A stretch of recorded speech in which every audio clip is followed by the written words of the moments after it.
Nagorno-Karabakh has more or less been quietly suffering for the past 3 years and was largely neglected. So in fact, that can also be outlined as one of the reasons for the advancements of Aliyev's aggressions. So it is really important to make it visible as much as we can. And I have guests with me who do exactly this. So I really want to welcome you warmly, Siranush Sarkisyan and Anna Melikian. Siranush Sarkisyan is a freelance war correspondent who was a history teacher prior to becoming a journalist, which was also out of necessity, especially since the blockade in 2022 prevented humanitarian organizations and foreign media from accessing the region. It was only due to local correspondence that information was published. And even before that, in 2020, Russian peacekeepers blocked international media. She's covering human rights and politics, women in conflict and post-conflict environments, and she lived in Nagorno-Karabakh until the recent offensive was launched. So currently she is based in Armenia. Welcome, Siranush. And Anna Melikian is a human rights professional from Yerevan. Since 2020, she represents the NGO Protection of Rights Without Borders, which among other organizations developed recommendations for the protections of the rights of Armenian civilians following the 44-day war in 2020 and the war crimes being done. She was also a human rights officer for OSCE and UNHCR and served as an observer for human rights in Kenya, Moldova, Uzbekistan, and Zimbabwe. So I want to start with the procedure, or I will start with an introduction and the concrete geography and history of Nagorno-Karabakh, which will be followed by keynotes of the speakers. This will take approximately 10 minutes each, and after that, a discussion will follow. There you can also join as an audience in the end. So I'll start with the geography and history. And first I want to state that there are different perspectives on historical events. So I'm not insisting on the truthful or the only truthful interpretation, and also interpretation of causalities can be different. So I also acknowledge that there is a complexity to it that I maybe cannot really understand in the context of different details. And so maybe if you have corrections, you can tell them. That being said, I would like to show a map for a better understanding of the territorial dilemma. A reason, and that's why I need Edith for showing the map. The reason for tension lays among others in the positioning of Artsakh. Artsakh is one part of Karabakh, but not synonymous to it, but was also subject to the offensive in September, and is located on the eastern end of Armenian highlands, but within what is now Azerbaijan, and has been inhabited by indigenous Armenians ever since, for 2,000 years. Tatars, Kurds, and Turkmen tribes, on the other hand, inhabited the surrounding lowlands.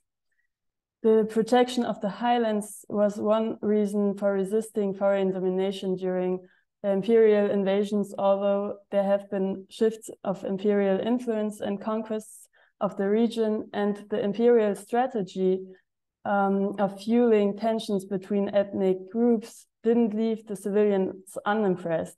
So following the First World War and the Armenian genocide, Armenia and Azerbaijan had a short history of being national states that was in 1918 to 1920. And after that, being independent Soviet republics for 2 years.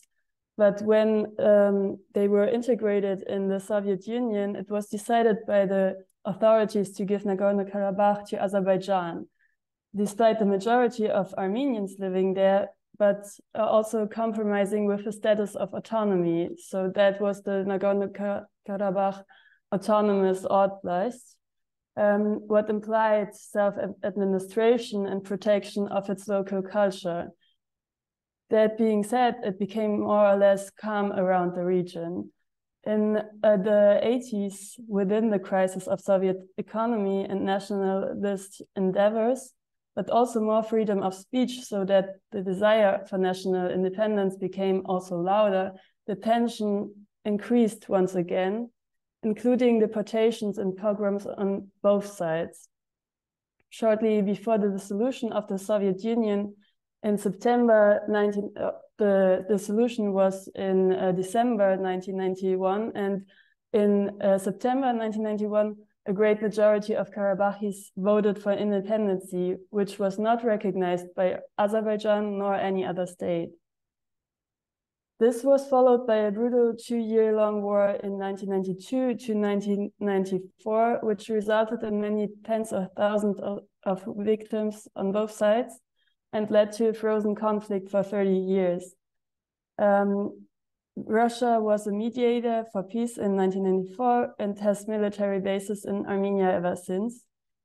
What is important to note is when Armenia won the first war in 1994, Armenian troops had conquered not only the autonomous territory, but also 7 Azerbaijani regions. And that was for the Azeri president at the moment, who was Aliyev's father, the current president's father, Haidar Aliyev. That was the biggest disgrace, which was promised to revenge. More than 20 years later, with a vastly militarized politics, it was regained by his son Ilyam Aliyev within the 44-day war in Nagorno-Karabakh in 2020, when Azerbaijan invaded Nagorno-Karabakh. So it also led to the clearance and reintegration of the 7 Karabakh zones, which affected the mass exodus of 19,000 Armenians to Nagorno-Karabakh. Repopulation by Azeri settlers was provoked, and now Artsakh was enclosed by Azerbaijan from all ends, with the Lachin corridor being the only connector to the Armenian Republic, which will be also important to know for the current situation. But now I would give Anna the stage. Thank you. Thank you very much. Again, not trying to repeat what Mariam said, but also to give you some more background first, and then what we did trying to ensure justice for all the crimes that were committed, starting from, well, 2016 first and then 2020 onwards. I will share some presentation with you so that you have something to see and to follow, not only me on the screen. Basically, what happened, mass exodus or mass displacement of the population of Nagorno-Karabakh did not happen in a vacuum. Mariam already touched upon the first war, but since then, especially when the current president of Azerbaijan came to power in 2003, basically 20 years ago, he embarked on a state-sponsored policy of promoting hatred towards Armenians. Well, we call it Armenophobia. It is acknowledged, it's not only us speaking about it, but it's well documented and acknowledged in international reports, including by the UN or European specialized bodies, or even European court. That was not, basically this Armenophobia is promoted through education, through speeches of high rank officials, including the president himself, that are in a context of dictatorship like Azerbaijan. This is taken as a direct instruction of how to behave. We really see how the Azerbaijani diplomatic corps or all other influencers try to promote the messages once they get the instruction from the administration of the president. But on top of that, and that's what is also quite disturbing, there's a very clear pattern of glorification of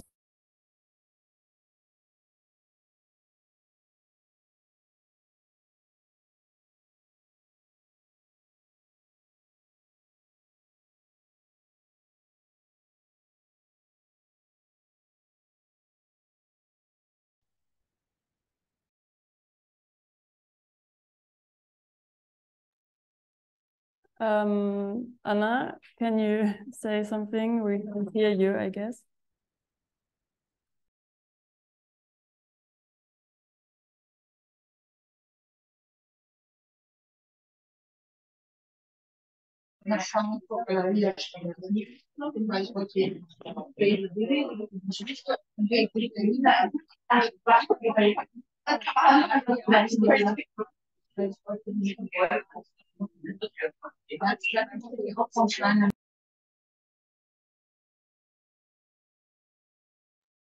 Sorry for that. We'll try to manage the technical problem.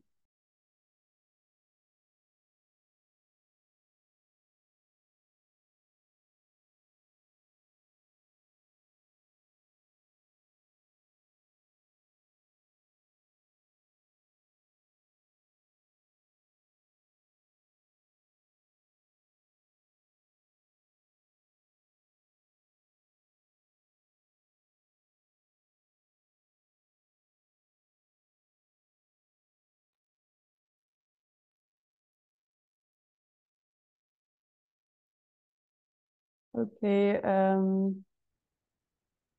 Anna left the conference, I think.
Maybe I can start. Yeah. The problem is like we agreed like Anna will show the photos, but maybe I will just talk. Yeah, please. Okay. She's coming back now. She's just entering the room. Okay. Ah, there she is. I'm very sorry. We had a power cut. That's what it means living in our region. Cyrinos will speak about power cuts that they endured in Nagorno-Karabakh, but Armenia is also not prone to it. So yeah, if I may continue, unless you started speaking about something else.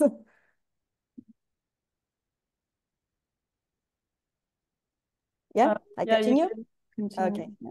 So basically, what we documented prior to 2020 was a very clear pattern of dehumanization of Armenians, Armenophobia, and glorification of those who killed Armenians. And this is basically well established in the European Court jurisprudence as well. But then during the war in 2020, we call it 44-day war. Basically, what we also came across was very, very clear messages of dehumanization of Armenians by the president himself. He would often refer to Armenians as animals, dogs, and basically some influencers would call for killing all Armenians, including children, women. So basically to make sure that they get rid of this cattle, as they call it. And we would often monitor and document videos shared online from kindergartens and schools when kids are told to repeat that they hate Armenians and that Karabakh is Azerbaijan.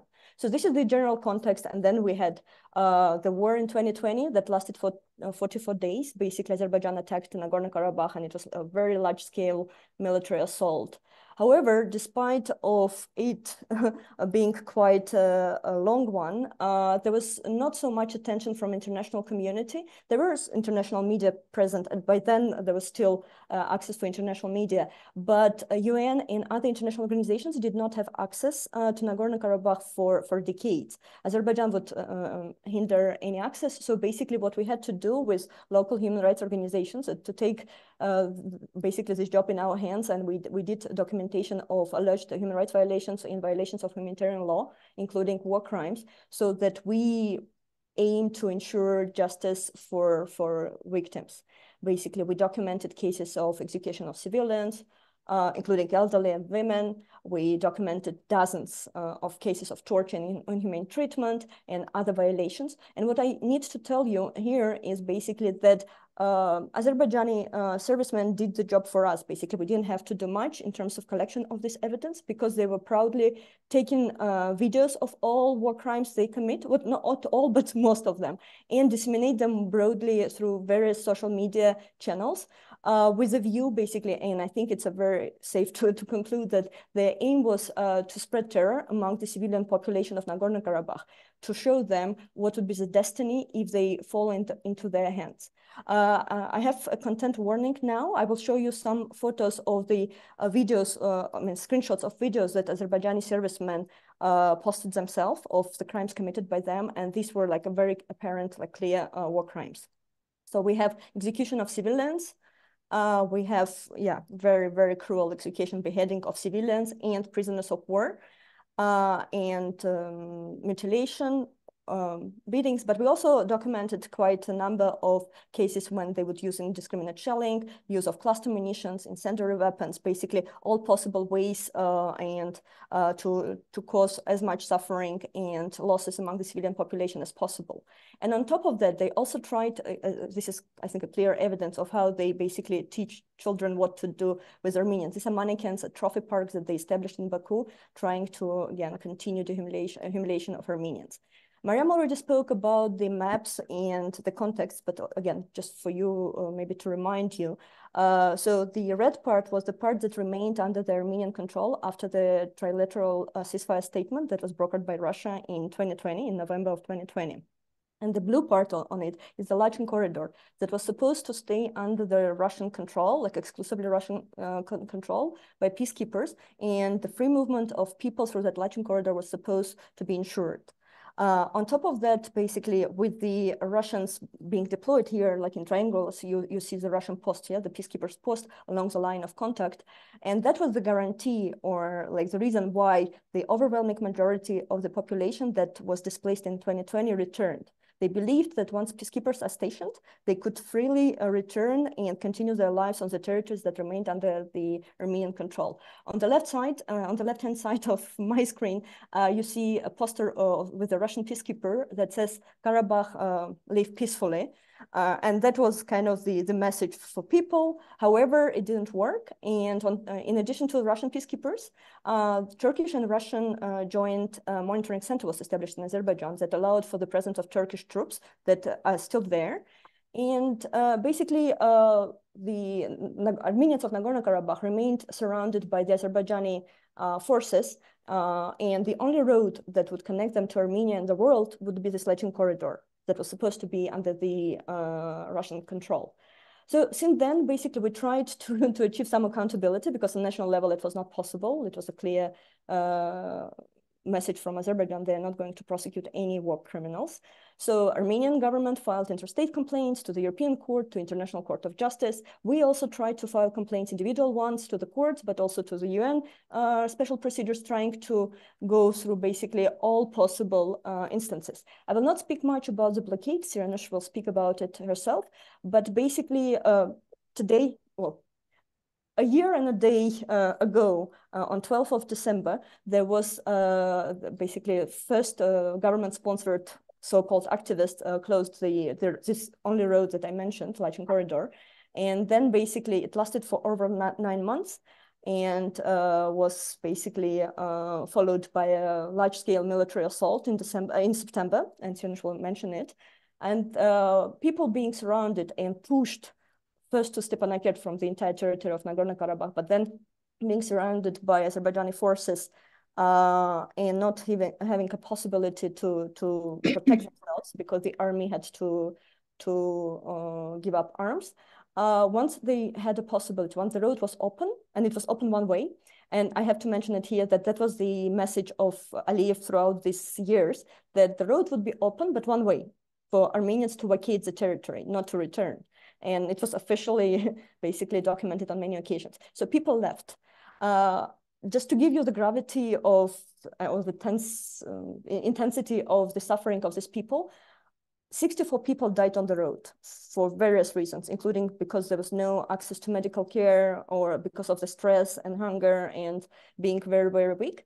But and it was also one baby born. So when people ask me, like, how come people left, you know, like, and wasn't it voluntary? Just, I think it's a very clear indication of forced displacement when a woman who is about to give birth wouldn't stay in a city where there's a hospital, but would embark on a journey which is very, very like full of hardship because basically they were fleeing for their life.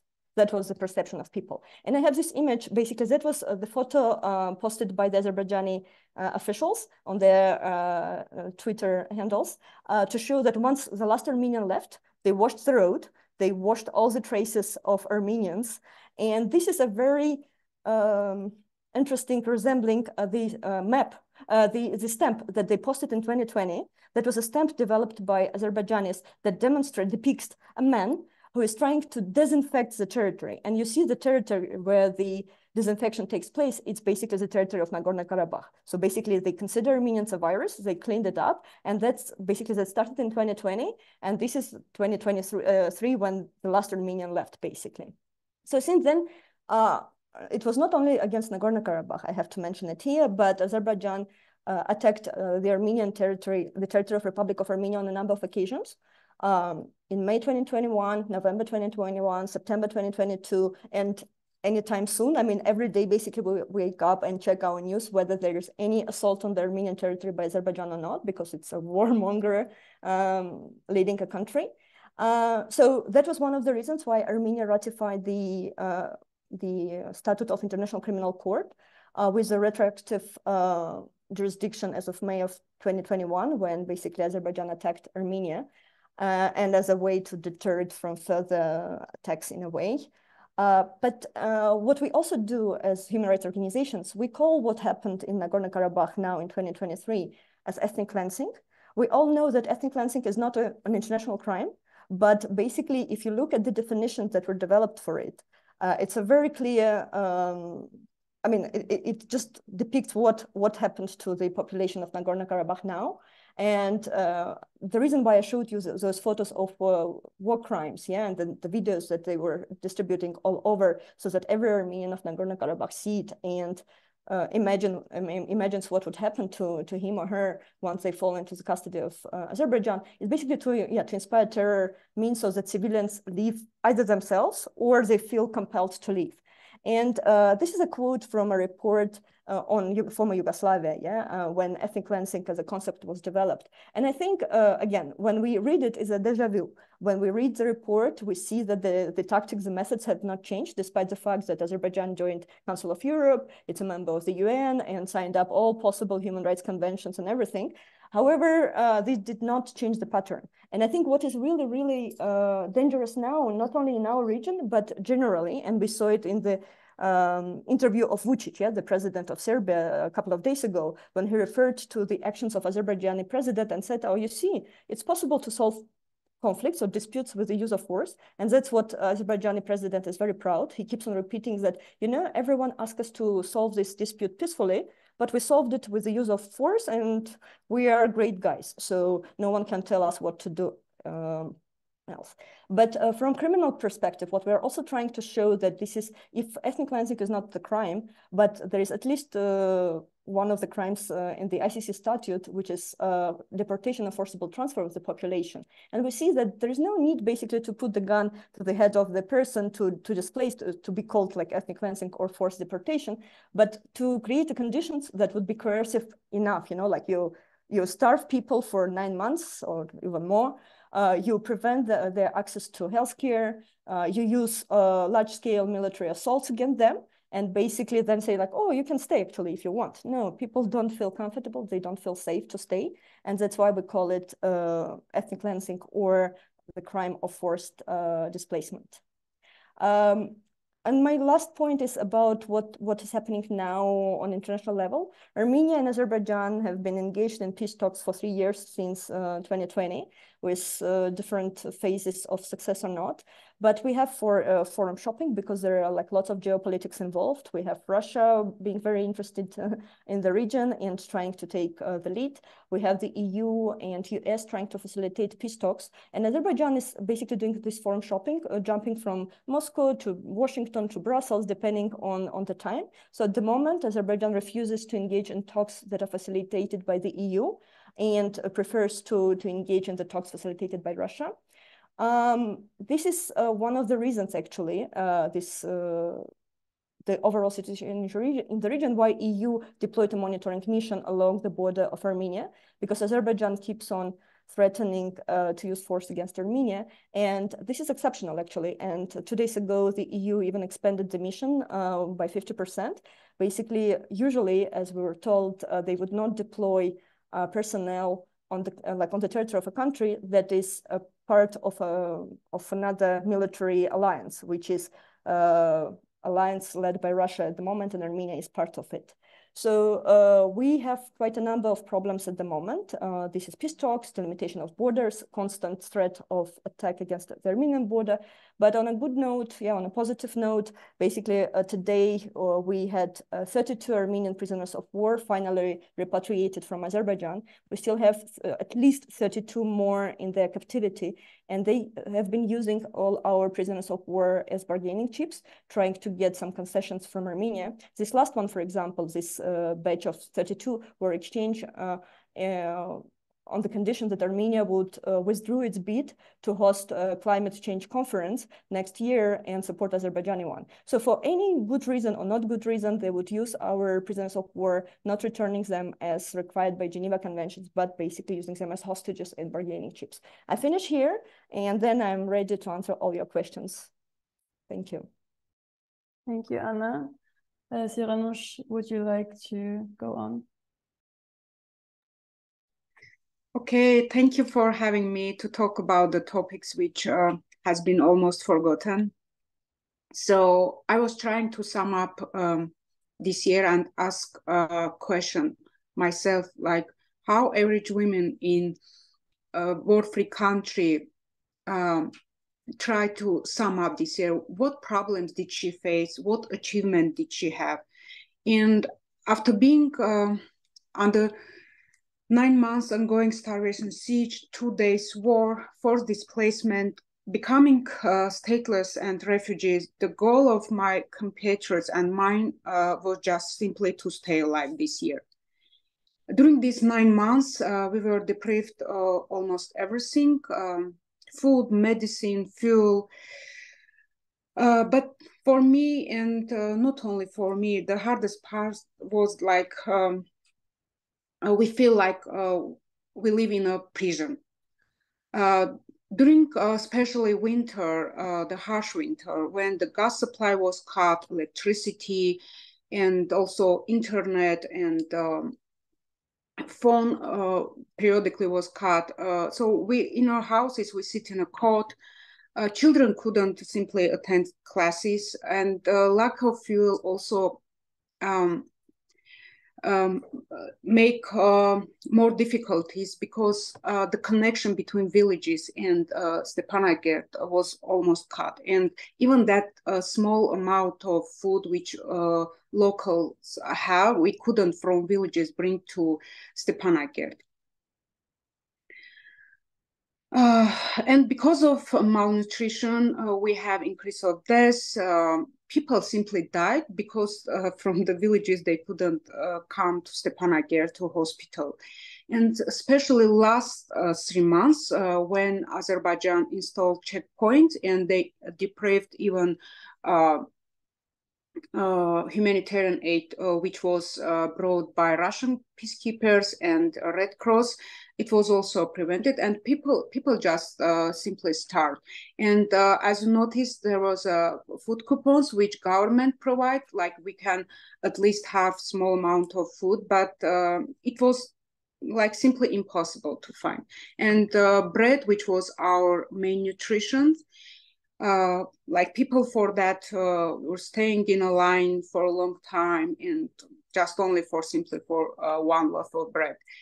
And of course, especially women trying to somehow from this unexisted ingredient make some foods, and people made even some jokes. I remember I interviewed women deminers, and they said instead of searching for mine, we're now searching for potatoes. And also because potato was one of the products like we couldn't obtain, people said like for example, if you want coffee, they said, would you like your coffee with potato or not? But of course then we didn't have coffee as well, which I was mostly struggling with it. And because there was no food and a shop was closed, and people just trying to first times just share with each other what they have. In this photo you see, this was one of the hard day. I really could, because I also was very busy. You should wake up very early, like maybe from the villagers someone brings something like you can obtain. And friend of mine from Yerevan asked her brother, and he brought this bread and some vegetable and fruit to me, and perhaps it was one of the happiest moment at that time. And so in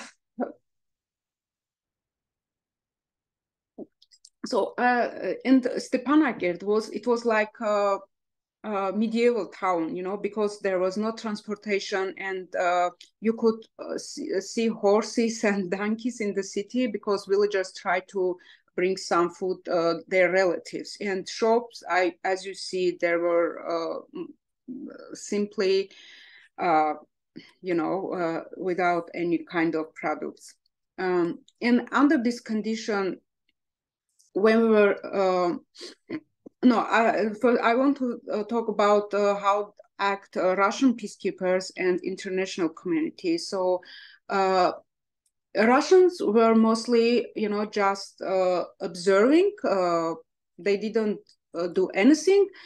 Sometimes they brought some small amount of food with, as I told, with ICRC, but then it was also prevented. And international community was watching silently, regularly adopting useless statements. And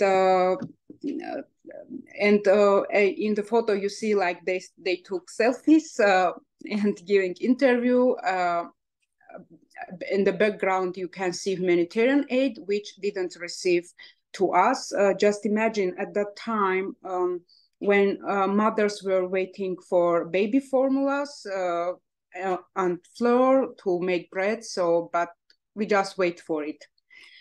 And under this condition, when we were like exhausted and had no strength to resist, on September 19, Azerbaijan launched large-scale offensive and murdering civilians and terrorizing people. I remember before that, so all our prayers and our effort was to find the bread, but that night we were just trying to survive, to live, to stay alive.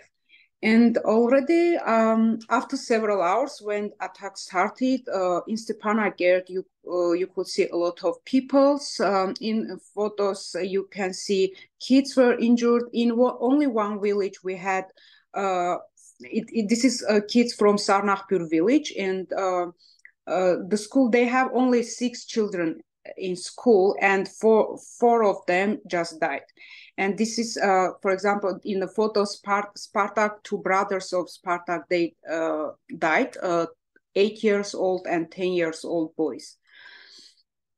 And when they said like the road is open, all people try to just run. And I understand like maybe for foreigners, it is not understandable because we were so attached to our land. We were struggling so many months, but people just were trying to run. And because there were some rumors like they will only allow for several thousand people to live.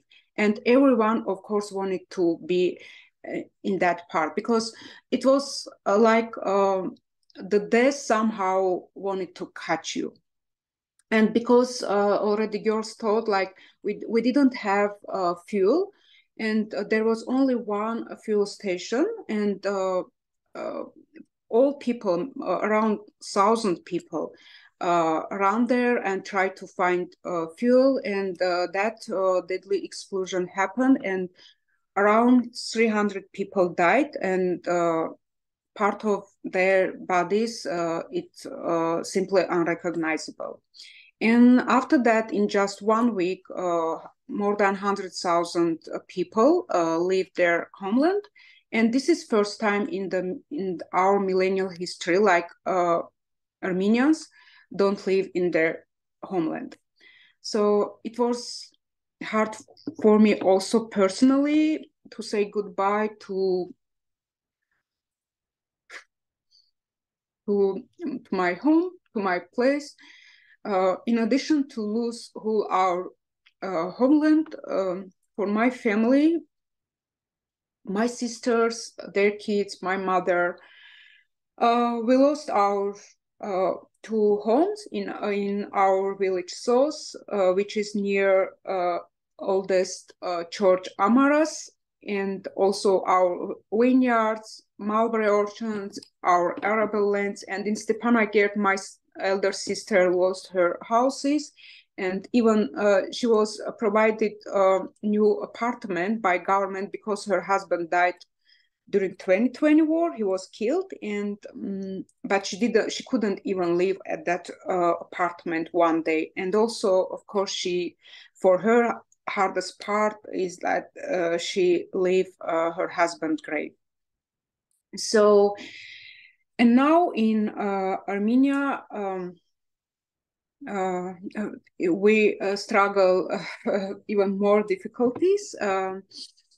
As you know, Nikol Pashinyan during this year on October in European Parliament gave a speech, and it was received applauses, like how they solved and sheltered 100,000 people. But the reality is a little bit different.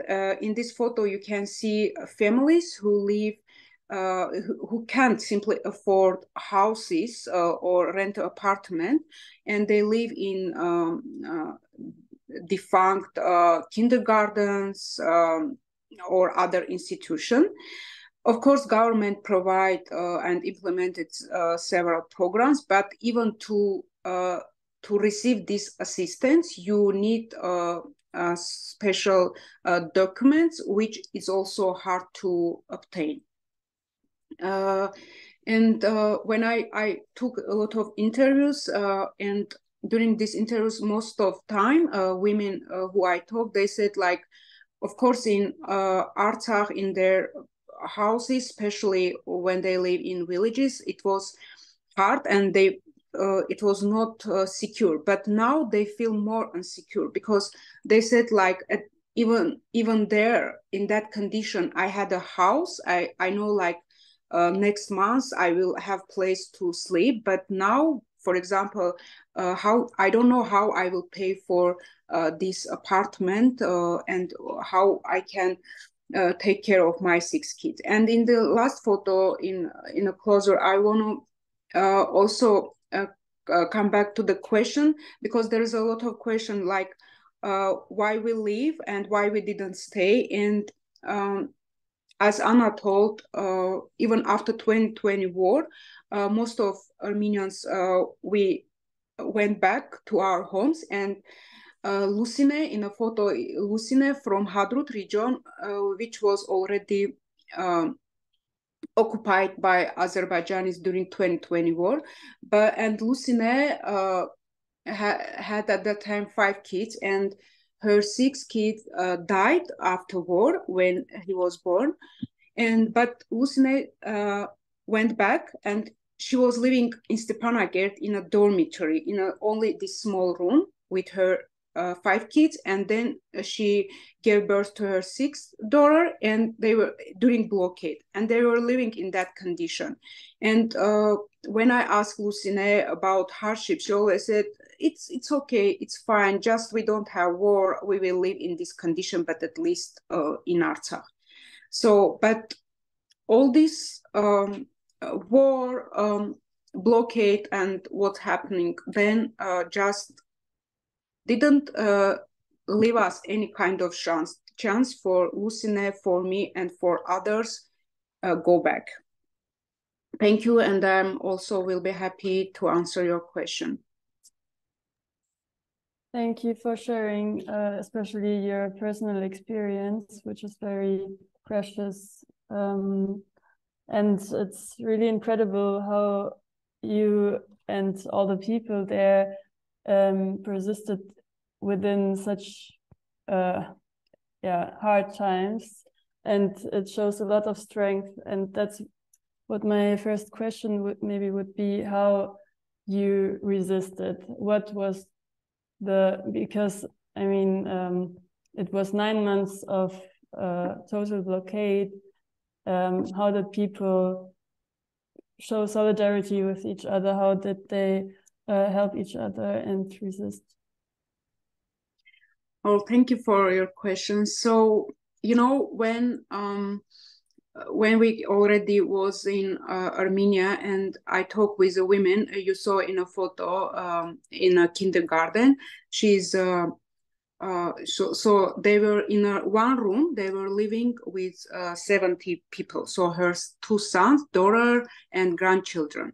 So, and when she went back and she said, like, you know, when I go back, I see like we didn't live even one day like normally after 2020 war, but the most important, it was like we were there. You know, this is what most important things for us. And during these 9 months when we were you know, we were struggling, it was sometimes really you just can't find anything to it. And I don't have kids. For me, maybe it was not so hard, like just imagine for mothers who struggle. For example, Lilith, another mother, said, like, for me the hardest time was when after 6 o'clock I should from work I should go back to my place, and I don't want to meet to see my daughter. I miss her, but I don't to know what to say her. Ja, but eigentlich schon ein bisschen. Can you hear me? Yeah, maybe Ja, oder wer isst ein Brot? Okay. So, but what is, like, you know, when you have something, when you find something, you always want it to share with someone. And this was simply how we survive. You know, we just share what we have, we help each other. And maybe we didn't want to accept that one day we will like lose our homeland, and we just live with that hope and with that you know, go, like, at least we live in our place.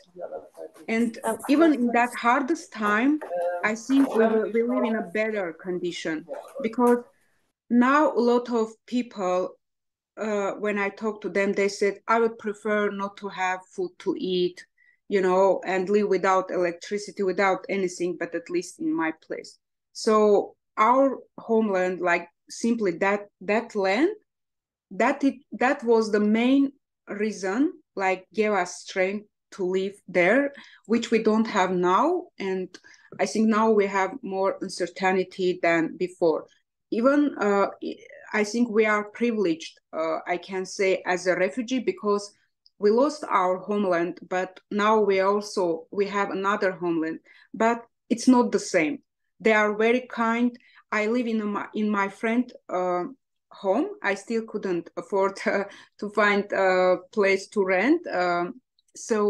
And they are very friendly, but you know, all your souls, all your minds there.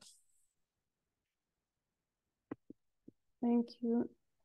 Anna, you talked about the international ignorance or the non-action, actually. How would you explain the isolation that Armenia faces and also Nagorno-Karabakh? And how is it possible to violate human rights and not take action, like not take consequences at all?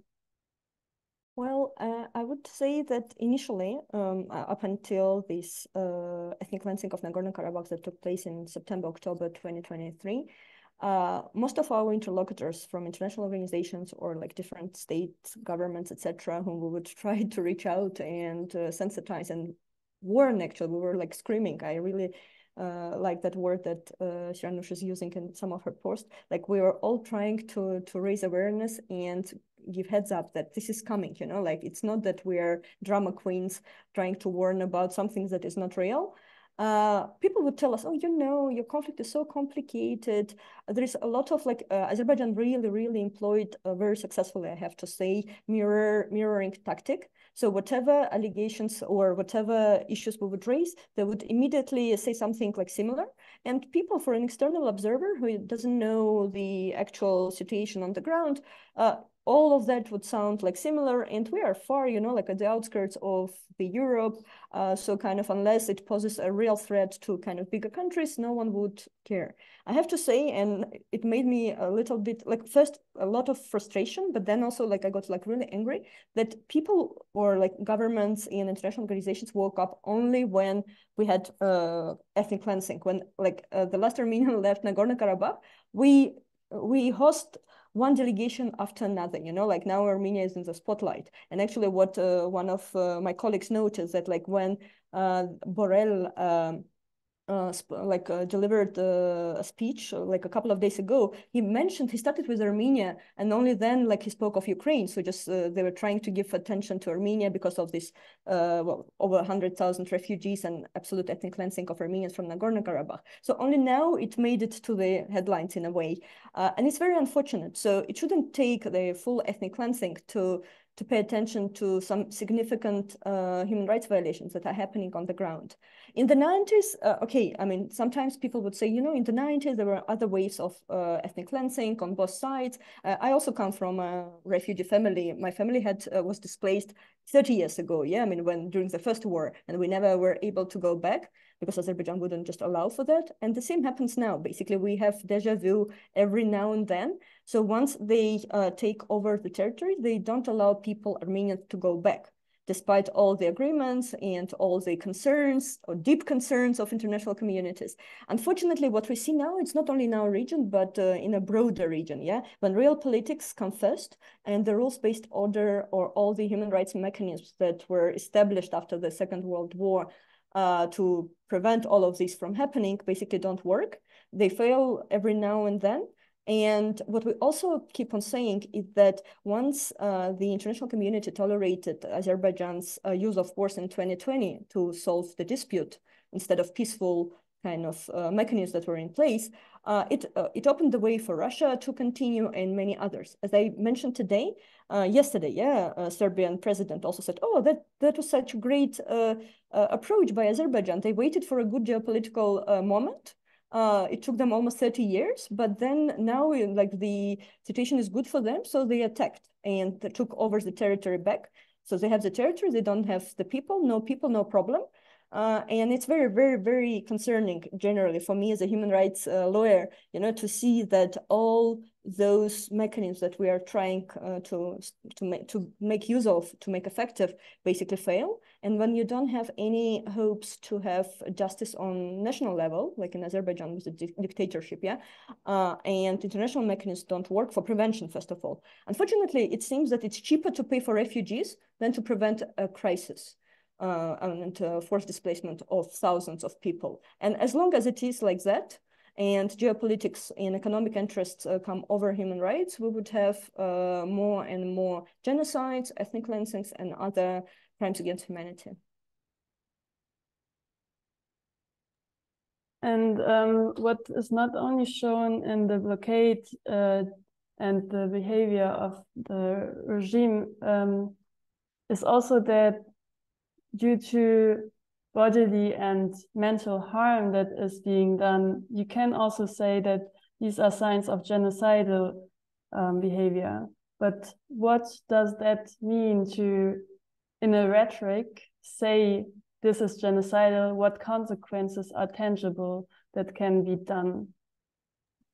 You know, because of our experience as a nation of being subjected to genocides in 1915, so a century ago, whenever we use a word genocide, many people say like, oh, you know, you're over, basically, yeah, you're just like over explaining, or like you're drama queens, you know, like it's not a genocide. Yeah, don't use the G word because no one likes it, because it's the ultimate crime. Yeah. For us, what we also see, and that's why I tried maybe not so successfully to show you the overall situation and conditions that led to all of this. Azerbaijan actually, and Azerbaijanis themselves are more more strongly denying Armenian genocide than even Turkey does.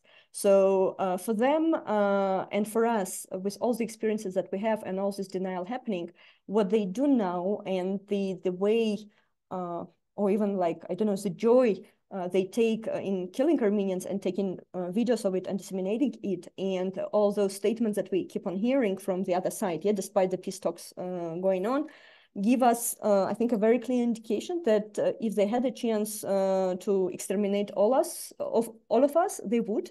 And actually, it's not only about Nagorno-Karabakh, you know, like in the past, up until probably 2021, I would say, everyone would say, oh, you know, they claim that territory, they believe it's there, so they kind of, that's why they are so eager to take it back. But since then, basically, Azerbaijan is promoting narratives of taking over the entire territory of Armenia.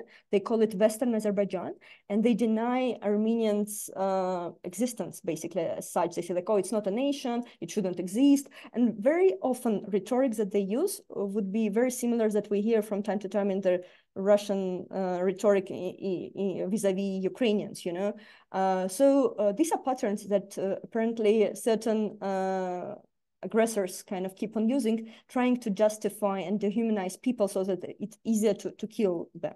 What we are looking at from law perspective, from legal perspective, is, yeah, basically to see, because, you know, for a situation to be genocide, you don't have to exterminate everyone.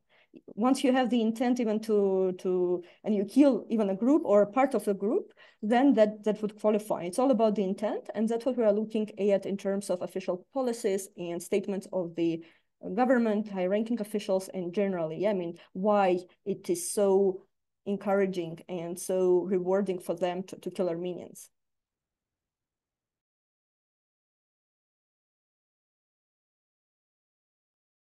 This leads me to an observation of the German part of responsibility, actually, because Germany's gas supplier is Azerbaijan mainly now, which was a reason due to Ukrainian war with Russia that fell through in this role. So the main gas supplier is now Azerbaijan. So that means to exchange one human rights violator with another one. How would you assess the role of Germany? What can be done to provoke change, actually? Maybe I start, and then if Cyrianush wants to chip in, yeah, please do.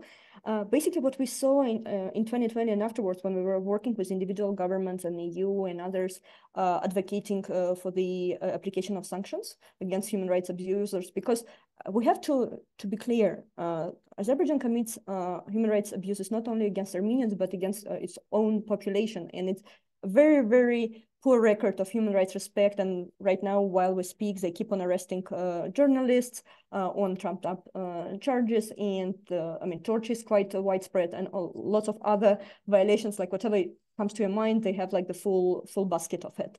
And their like human rights record is the lowest. I mean, if you look at the Freedom House rankings, you'll see that it's kind of, it's poor, it's worse than for Russia and Belarus, but kind of because of gas supply, many governments kind of are shy to acknowledge it.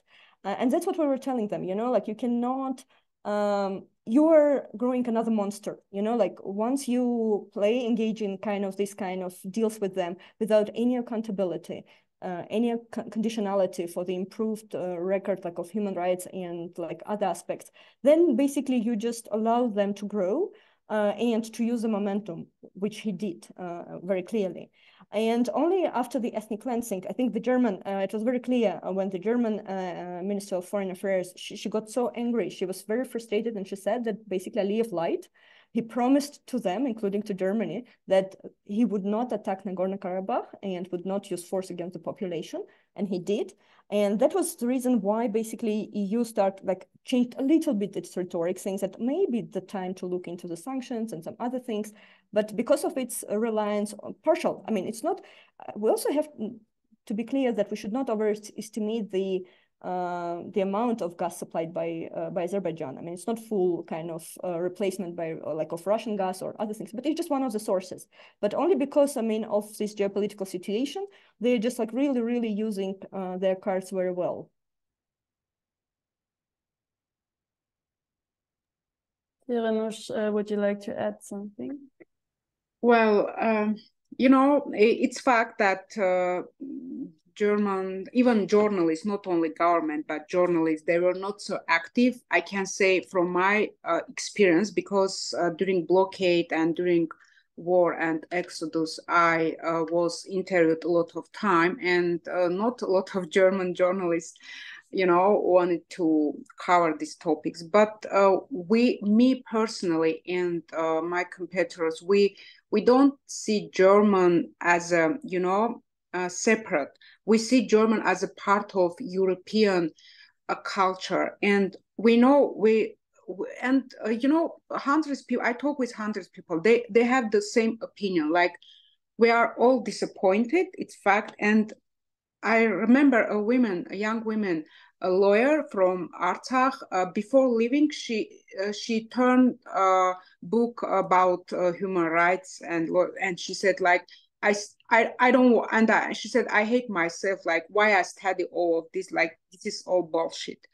So, and it makes me really sad. And also during this interview in Armenia, even at that time when I was interviewing, and representative from different organizations came and started to ask their questions, like to understand which kind of problems they have. And this woman, they said, but where have you been?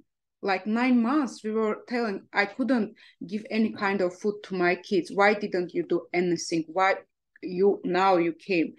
And unfortunately, these feelings, and I know, like, it will at least took too long, you know, like somehow, I don't know what should be happen, like we change our mind, you know. And even especially now when there is a lot of talks like, oh, we have right to return, but who will guarantee, you know? Okay, we are very disappointed how Russian acted, but what others, what these Western countries, like we were thinking like we share the same values.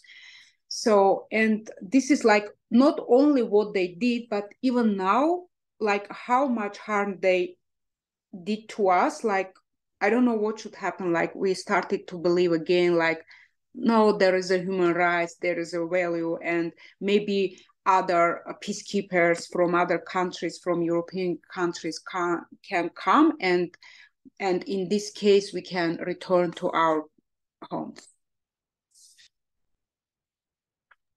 I think it shows that it leaves you without any belief in allies, or yeah, somehow it's a very isolated place. But what are opinions of Artsakhi people? What are maybe also, because I don't think it's a homogeneous, maybe you can tell us a bit about it more. Sorry, about what exactly?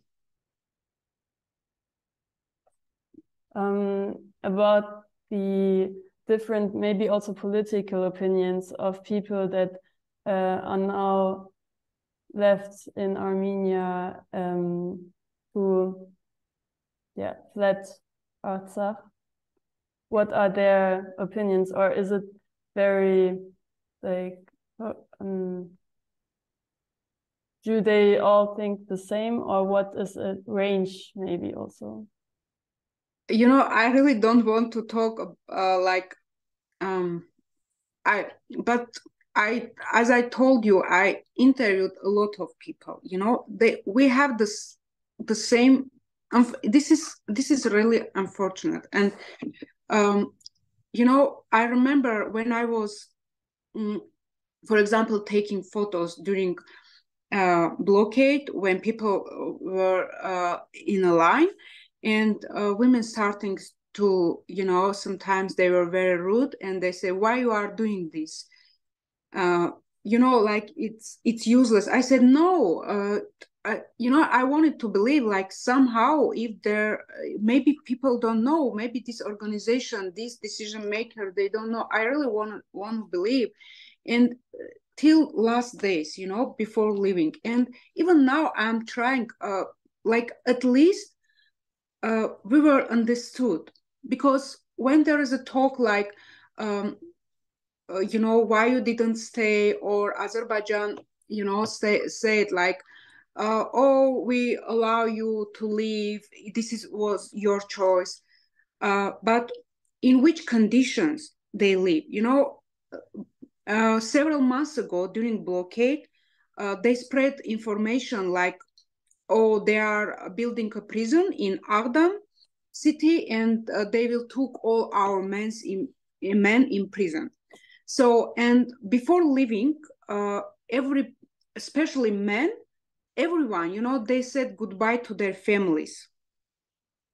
And there are several cases when they told, like, for example, they have a 10 or 12 years old boy, and father told this boy, like, if something happened, you are the head of home. So, and even they allow most of people to leave, but and especially first months, first days, you know, we were somehow even happy, I think. And for example, if you talk with, especially, they will say, oh, you know, it's okay, after several time you will get used to it. But if I compare, and when I talk to people, they said, like, oh, most of us, we said, like, during first days we were happy, you know, we didn't, because we survived, because there were days we simply didn't know if we will survive or no, and we couldn't understand what's happening. And now when we already, yes, we see, like, we are alive, and and our men are not taken in prison. So now we live just in this uncertainty, and all these talks about our right to return. Yes, of course, there's a small, you know, hope, because I don't know any person who can just easily lost her hope, like there will be no chance to go back to her home. But from the other side, like, they also ask themselves and ask me and others, and like, who will give this guarantee? How we can, after all of this, to trust someone? So this is unfortunately, like, whole picture. Thank you. Because we don't have a lot of time left, I would invite the audience to ask their questions if you have some.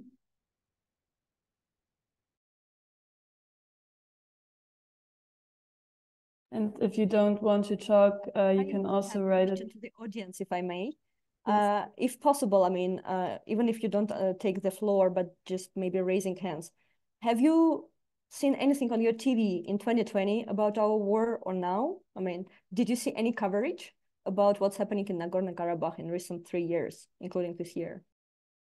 I mean, if possible, if anyone could raise hands just to show if it was covered at all in Germany, because we discussed how little German media covered the situation.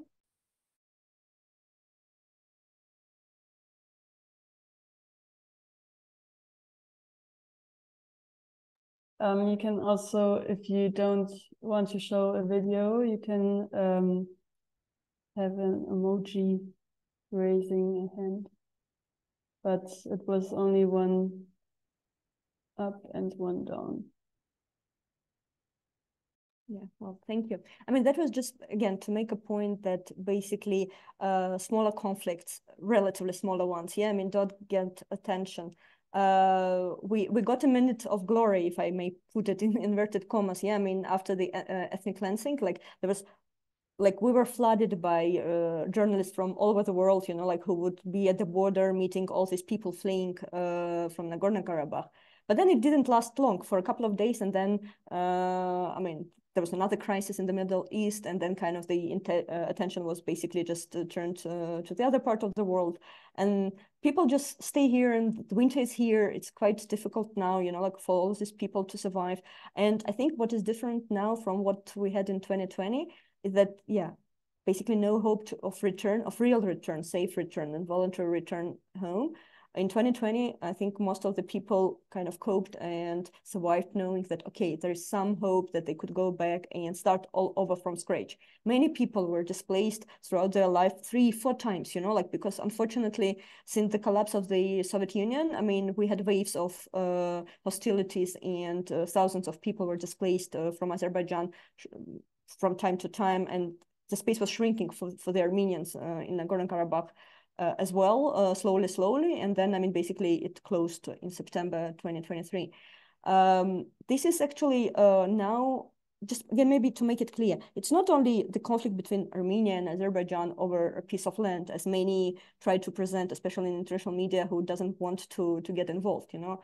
It's a longer history of people, of Armenian people struggling to stay in their homelands, as Janusz mentioned, yeah, to live decent,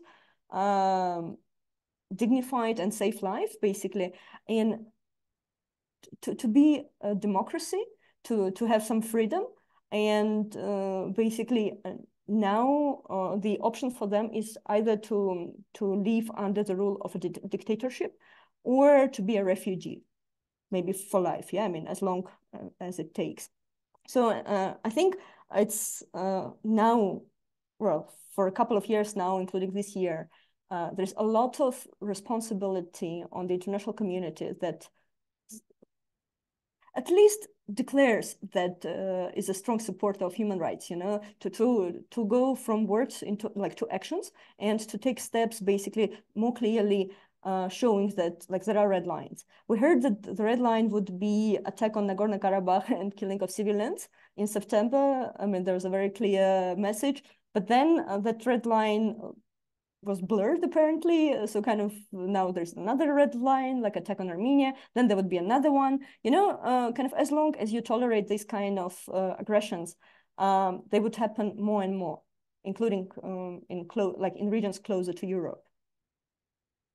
Thank you. It also shows that actually, yeah, or you can ask whether these are functioning democracies that Armenia is leaning towards with US and EU, because if you tolerate such a thing, it's not, yeah, it shows the hypocrisy as well.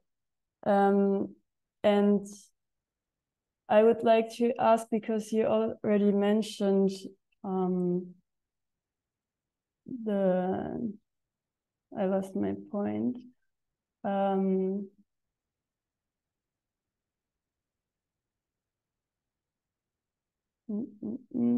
Sorry. The Armenian-phobic behavior of Aliyev and his propaganda. If you think that the Azerbaijani population can overcome that propaganda, which is really indoctrinated into society, and oppose Aliyev in a way. I may start and then like Cyrianusz, please take over. Yeah. I worked in my previous jobs. I also worked on the issue of the remembrance and education on Holocaust in a local context in some countries in Eastern Europe. And it was quite revealing to see that basically, unless you teach about what happened and then try to either promote hatred or vice versa, yeah, I mean, through the education, you would have generations full of hatred. In the case of Azerbaijan, and again, it's not me claiming it, but it's a well-documented kind of policy. Through the education, and Azerbaijani president praised himself for that, saying that kind of, since I came to power 20 years ago, generations full of hatred, basically, to Armenians grew up, and that's why they were able to win. So basically, he invested a lot of efforts in raising generations of people with like lots of hatred and Armenians being dehumanized so that it's easier to attack them. And you keep on like this very strong sense of frustration on the one hand as the party losing in the war, and this hatred to the enemy on the other hand, in place. And why we don't believe all these propaganda talks now about the reintegration of Armenians in Azerbaijan and like full safety and security in Nagorno-Karabakh if they return, is that because they have not changed anything in their policies or education system. So you cannot just pretend that as of Monday or as of 1st of January or as of whatever date, now we love all Armenians and we will not hate them anymore, on the one hand. On the other hand, obviously, always narratives, like depending, again, I believe in education generally, you either promote hatred or you promote good faith and justice and other things. My NGO was engaged, NGO I worked for like several years ago, was engaged in peace building projects, and some of them were actually supported by the German government back then. And we had participants from Azerbaijan as well. And I always tell the story that basically one of them, after that training, like joint training that we had, he approached us and said that, I was going to serve in the army, I mean, to do my military service after this training, I mean, a couple of months after this training. And I always thought that when I'm asked to kill any Armenian, including a child, I will do it. Like, I will not hesitate a second to kill it because you're all my enemies. And now, when for the first time in my life, I met some Armenians, now I have a face to people and I would think twice before like shooting, yeah? What if it's you? What if it's your brother? What if it's your husband or your child and other things? So, on the other hand, and I have to make this point as well, we were so much frustrated in 2022 and 2023, I mean, a few months ago, there were ongoing peace-building projects between Armenians of Armenia, Armenians of Nagorno-Karabakh, and Armenians of Azerbaijan. And at that very moment, when the Azerbaijani partner was jointly implementing this project, taking part in the events with Karabakh Armenians, one of them was active participant to this blockade. So she personally went and actively blocked the only road for people she's engaged together with in a peace building project to starve them, to subject to inhuman treatment while being with the same people in a peace building project. That's why we don't believe in these peace building projects or confidence building measures that are like really imposed vertically now, like, like, oh, there are lots of money now, donors running after all NGOs and like activist groups say, oh, this is the time now, maybe we should promote peace building projects between youth of Armenia and Azerbaijan and others, like peace era and things like that. So when it's not a genuine process and that we don't believe that it's a genuine process at the moment, it will not work. Cyrianusz, over to you. Well, I witnessed already 4 wars, and in one of my pieces, I wrote like, my life was just pauses between several wars.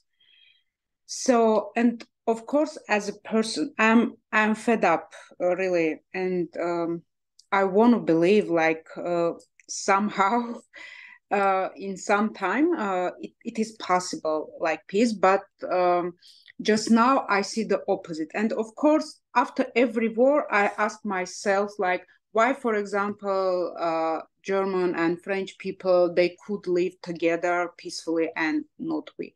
And we all know, like, of course, conflict transformation is possible, but I think now we see the opposite, as Anna said, because even if Aliyev will not the head of government, I don't have that hope like it could be changed, because Azerbaijani opposition leaders, they are more anti-Armenian, promoting more even anti-Armenian propaganda. And I think, but I don't like literally people, if, so this propaganda comes from above, and if there is a will, I'm sure it's possible. Of course, after maybe 20 years, 30 years, but with this hatred which we have now, I don't believe it. And I don't believe this talk about peaceful negotiation. And I know even, this positive event when Anna told, like, of course, we're all happy, like these 32 guys, Armenian guys returned, but we also think like, what will be next? Like, so next time they will attack something, they will do something. So unfortunately, this is the reality. Like, we are waiting, even in Artsakh, when, so you just wait, like something will happen again. So I can't say like I see any positive chance, even like after, like we can't say like, okay, Azerbaijan won Artsakh, and now there is no issue about Artsakh, so we can have peace deal. No, we know, I feel, and I know like they will come for Armenia as well. They will attack. This is what I feel, unfortunately. Revolutionale, Edith, you have a question? Yeah, you just raised that point, Siranush. That would be also my question. Like, what is the atmosphere in Armenia at the moment amongst people who lived in Armenia before, but also under the refugees from Artsakh? Like, how big is the fear that there will be more military offensive? And yeah, what is your assessment about that? Well, when Armenians from Artsakh came to Armenia, most of them wanted to stay in Yerevan or near the Yerevan. And this is also sure why. Because, for example, Syunik region, which is close to Artsakh, and even our dialects, it's very common. And it's strange, just why we don't want to live there. And our competitors, they were so supportive to us. And they ask people like, why you leave, stay here, we will find a house for you, and you even have to pay for it. But people said, no, there will be another war, and we don't want to be here. So and this is not, unfortunately, it's not because we experienced for war and we have these feelings. Even in Yerevan, in a cascade, in a center, in a coffee shop, people talk about it. Like, we talk about peace a lot. We want to believe, especially this new government, they are too positive. I think even from my perspective, naive. But they really want to have peace. But if we talk about like ordinary people, my friends, my relatives in Yerevan, they don't believe as well. And they said, you are fortunate. You came and we host you. And who will host us when they will attack again? This is, the perspective which I see in their souls, unfortunately.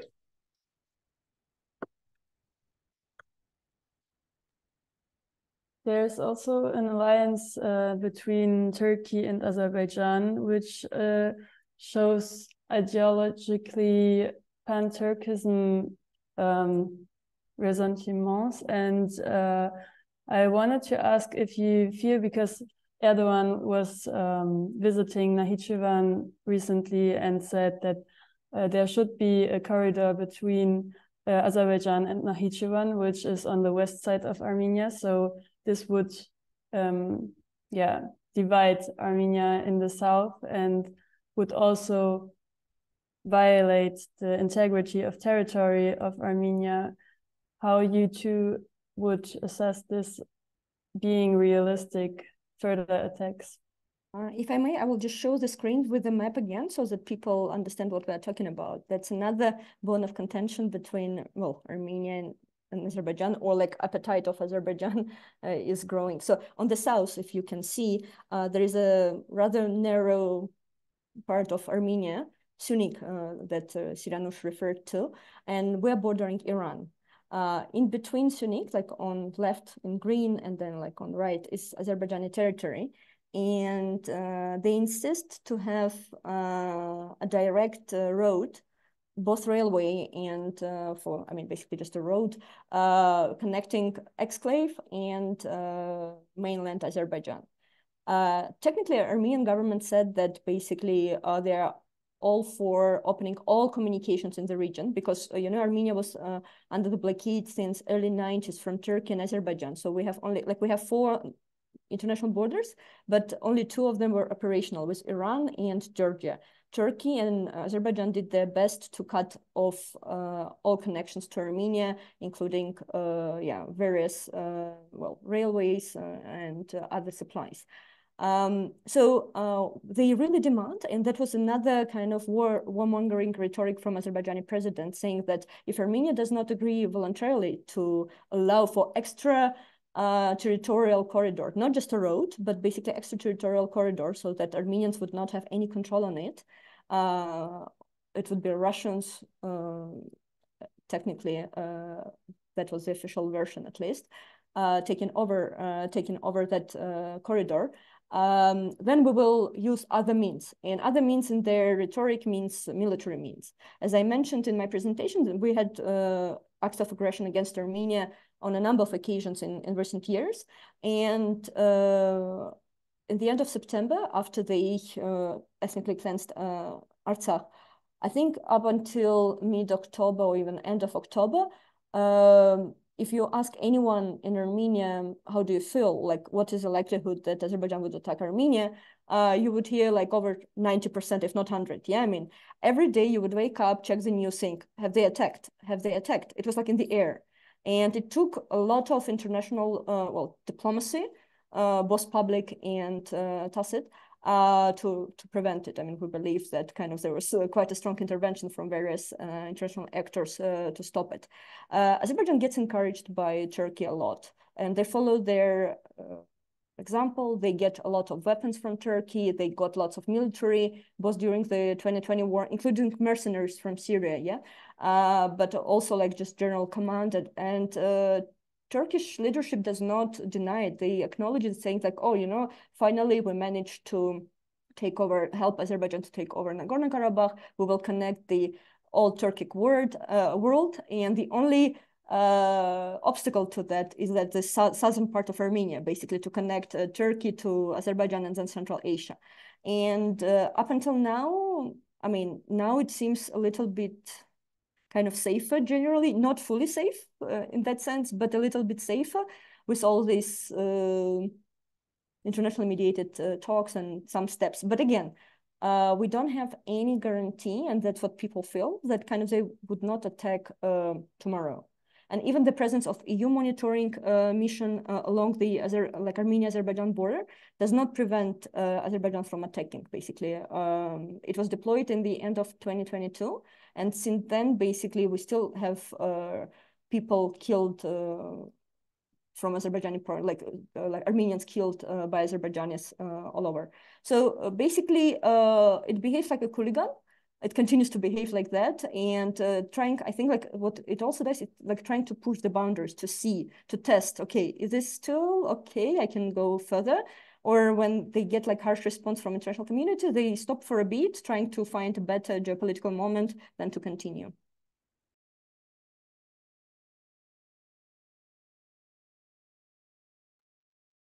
I would like to ask again if there are any questions from the audience. And you can also write it down and I will read it.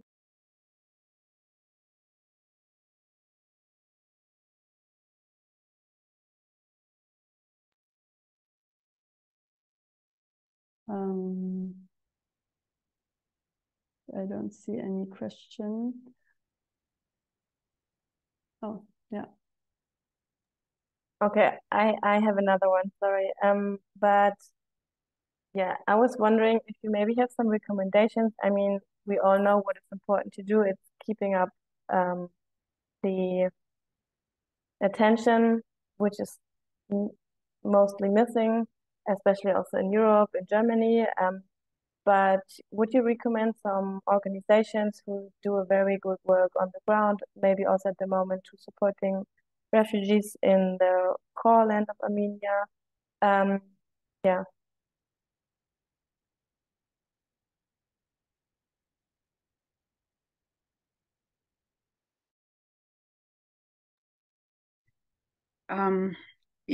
If I can say so, you know, when people came here, and yes, we don't live in a shelter in outside, and you also a lot of cars in a row, but most of people they didn't bring their cars because they don't have fuel, and people who had big cars, trucks, they prefer to save their relatives, their friends, rather than take their items, household items. So when I express my thought, like we are disappointed about international reaction and action. Of course, there are some steps like we saw, like it's taken, and like people. Mostly they are provided like basic things, hygiene products, food. But for example, like household items, we don't bring anything with us, most of us. So, and we know like in which condition Armenian government, and alone they can do it. So I think it should be more research, more reports done, like in which condition people live, and most of Armenians from Karabakh, they want to stay in Armenia, but they at least should have this basic condition for normal life. And I think for European countries, for Western countries especially, if they really want to see stronger Armenia, like Armenia can be strong and protect their borders, because Europeans will not protect our borders. Maybe some observers will understand, but for that, and to make Armenia stronger, these 100,000 people could live here.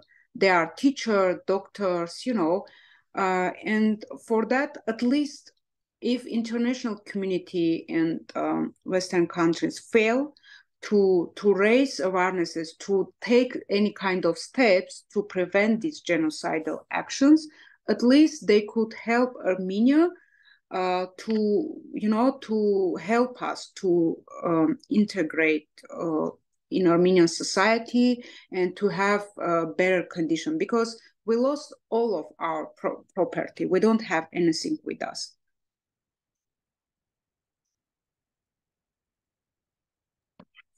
Thank you. Well, I have to say the following, that, well, you saw Armenia is a tiny country, and even prior to the ethnic cleansing of Nagorno-Karabakh, we already had quite limited infrastructure, like basically to host people.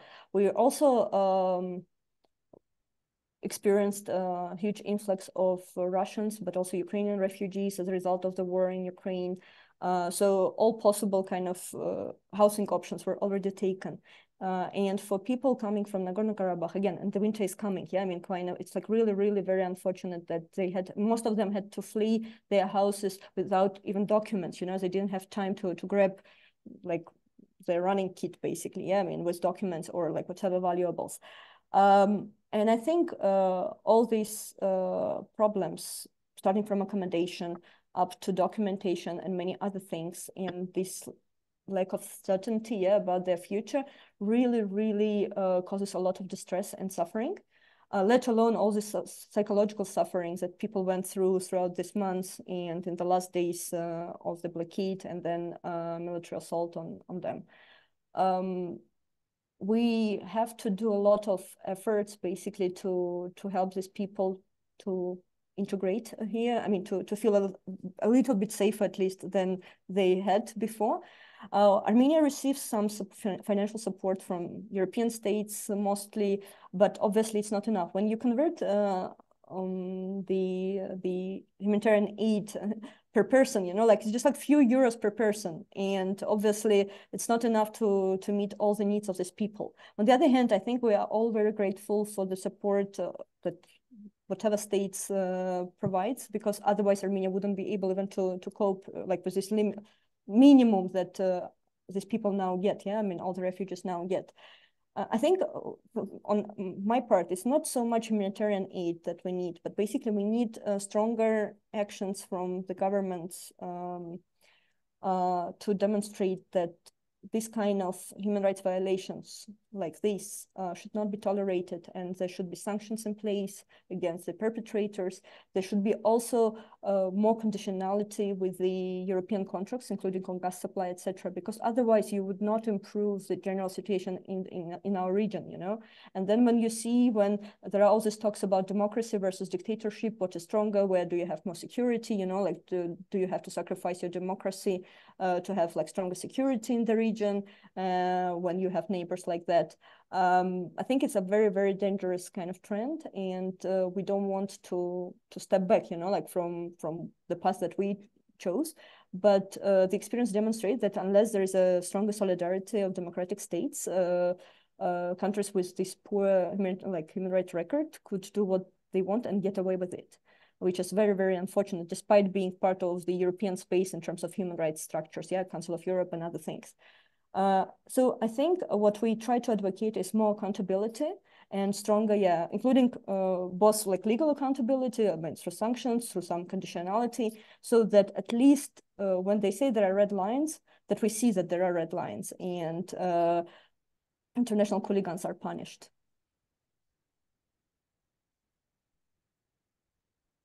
Thank you, Cyranosh and Anna. Thank you for your time. I don't know if you want to add anything else to your speeches. Now would be the time. And otherwise, I am very grateful that you shared your knowledge with us, and I hope that grief will be not predominant for the Armenian society soon enough. And yeah, want to thank you again. And thank you for your attention, because at least we are heard, you know, when you are forgotten and you see at least a small attention. I think for me and for us, it means a lot. Thank you. Thank you. So thank you for the audience as well for hearing this. Maybe this is also showing us that it is really important to raise awareness for it. So yeah, it is in our responsibility to